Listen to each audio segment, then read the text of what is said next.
Hello, good day. My name is Tomiwa, and I'm here to introduce you to GRA tutorial. Um, my name is Isaac Tomiwa, and my phone number is on the screen, which is 0703 786 Then the email address too is there. So if you need to contact me on anything, but well, what I want to do this today is just to tell you some things about GRA, and I would like to start with the introduction. A lot of people don't actually know what GRA is. Probably you've heard about it, you've heard people talking about it, but you don't really know the purpose of GRA. Let me just say, GRA is just an exam that is done for more like a scholarship exam for graduate, for higher learning program, like masters. If you want to do your masters abroad, you need to write GRA for scholarship purpose. And let me just read through so that you can just now about the GRA revised general test according to ETS. ETS are those people that they are the organizer of the exam, they are in charge of the exam. So I like to tell you from give you details or information about the exam from them. Now, is a test that is widely accepted for graduate admission worldwide. Like I told you, if you want to do your masters graduate admissions, GRE, you need to use GRE. Now, it tests a student's verbal reasoning, cognitive reasoning, critical thinking, and analytical writing skills. Now, there are three sections of the exam, or the GRE exam. Now, um, there is analytical writing section, which is basically writing, or like writing an essay, which is further divided into two. Analytical writing is, issue, analyze issue tags, and analyze argument tags.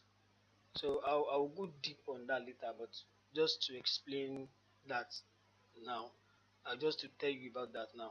Now the other section is the verbal reasoning. Verbal reasoning. Verbal reasoning is just the test of your English by just two sections, which is completing the sentence. We should be familiar with that. When we were in school, then they used to tell us to fill in the gap, fill in the gap, fill in the gap, something like that, whereby a part of the sentence is being removed and the other part will be left out there. So they now tell you to take the appropriate word that fits into that sentence and makes the most logical sense. So something like that is going to be tested. And the other part of the power raising section is passage critical reading, where you'll be given passages to read. When you read through the passages, they will now set questions. So the question that you answer a question based on the passage. So that's what that's about. Then the quantitative reasoning is just majorly maths, testing your critical reading ability through that. They test your ability, the way you think mathematically. So let me just stress this. The exam majorly the aim is to test your critical thinking ability, both in the verbal reasoning, the quantitative reasoning, and even the analytical writing section. You are testing your critical thinking skills. So you need to develop that by practicing. Now, let me just continue. Which are necessary for success in graduate and business schools? Well, all the skills will be tested in the test, so it's important to develop its skills to the skills to perform exercise in the test. Now, structure of the test. I talked about that the other time. The first part of the section of the test is the analytical writing section that I told you about. The section measure your ability to articulate and support new ideas, more like writing a particular topic by sharing your views on the topics based on your stance on that topic. You can support the topic, you can go against the topic or disagree, or you can be in the middle, bringing the two ideas together. You can depend on how creative you can be when it comes to that. Now, this section is divided into two parts. So the part the first part is the analyze and issue task. Like they give you a topic to write about, you write on that topic. You can support the topic, you can go against it, you can be in the middle, or be mad about it. Then the second part is analyze an argument. In this section, they will give you a passage, more like you are marking an essay now. They will ready an essay for you. Then you now ask you question based on the essay. Things that are not right. These are errors in the essay. They will ask you. Sorry about that. Let me just take this off. Now, they ask you a question about that essay majorly. So when they ask you a question about the essay, do you want to test more like you're marking it. Ask you for the error. What are the things that the person did that that is wrong that you need to correct or something. Things like that will be tested. Then let me know that there will be 30 minutes time given for each task. That is issue analyze and issue task. You give you 30 minutes for that. In the second part, they give you 30 minutes, making 16 minutes altogether. But for the whole lesson. Now, the second part is section. Apart from the analytical writing section, is the verbal reason, like I said the other time. Test your ability to analyze and evaluate what you read and information produce information from it. Understand the meanings of words, sentences, and entire text. It also tests your ability to understand what you read and how you apply your reasoning skills. It is divided into two parts, which are the completing the sentence part and the critical reading part. Now, I think I've explained this two section completing the sentence, whereby the part of the sentence will be removed. Then you need to produce. They will give you some option. Then you fill in the best, you know, words that fill in the gap. The other part is just more like the passage. You give passage, you read it, then you ask question based on that passage.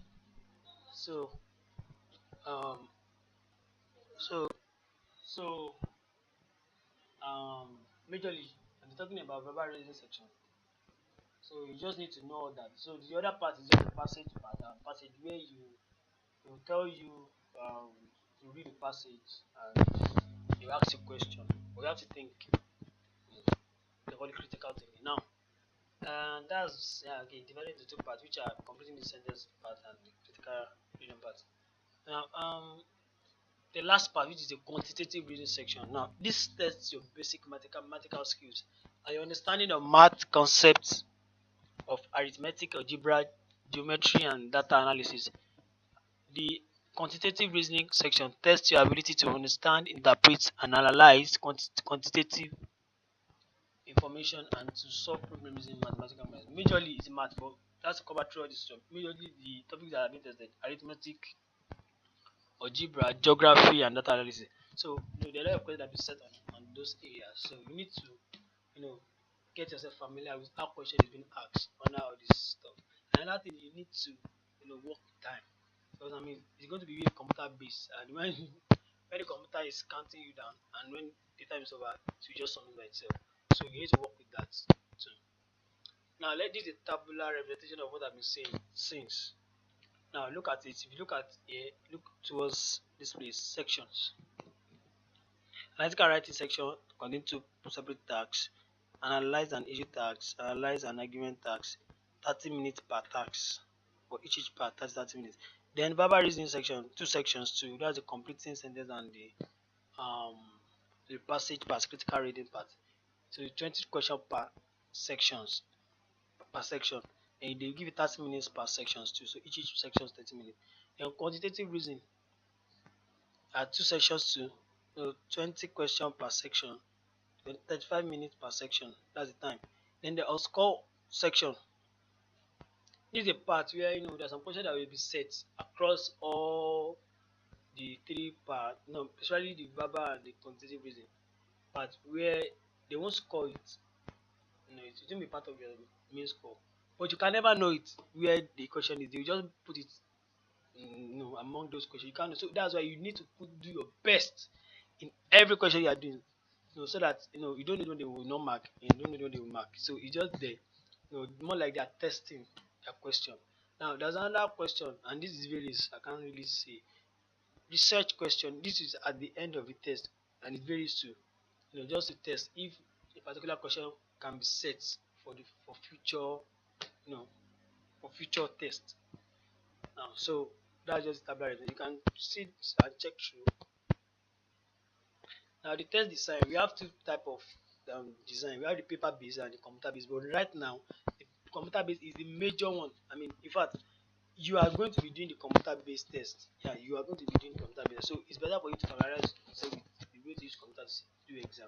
Now, majorly, you need to just learn how to, in the case of the analytical writing, where you need to write essay, you need to learn how to type, because that's what you're going to be doing.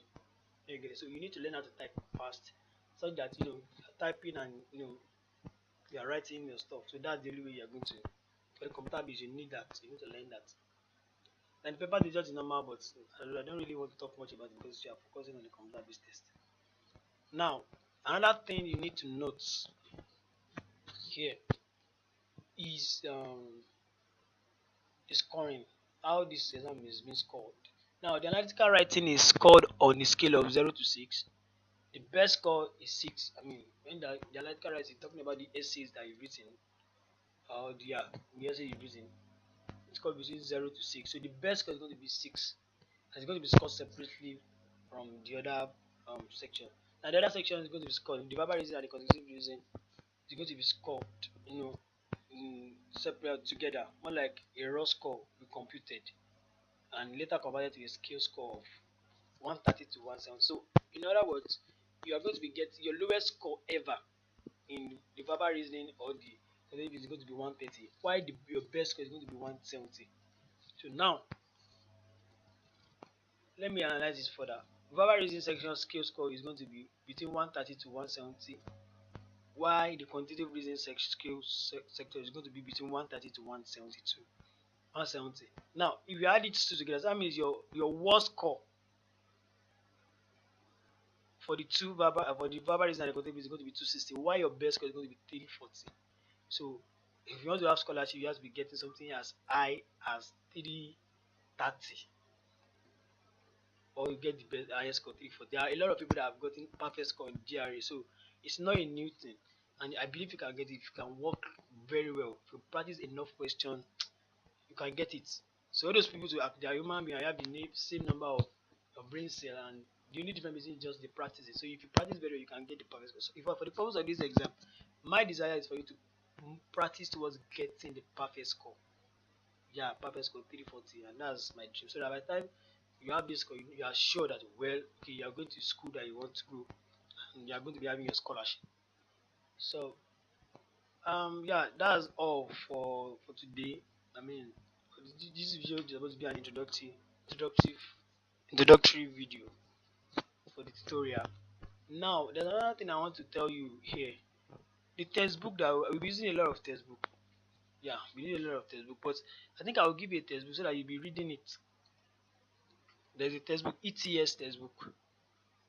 Yeah, ETS textbook. Actually, to start with, ETS textbook. It's like this.